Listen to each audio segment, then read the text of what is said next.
Okay, here's my second attempt at the R7 robot. It's the version of the Flashy Gem that's 3D printed. This time I decided to go ahead and paint it. So, as you can see, it kind of went with similar type color scheme and color to the whole thing, and it's been covered before. I'll put links to the demo of the first non-painted one, but this one's pretty much the same. It's just you got swinging arms, you got the walking action, you got the nice wobbling, twisting action. Nice quiet operation. It's a very nice little robot that you can 3D print.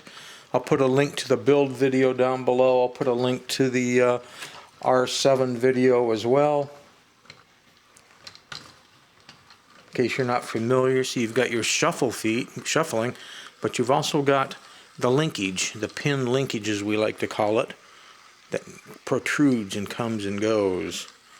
So there you have it. I'm just going to call it the R7 robot.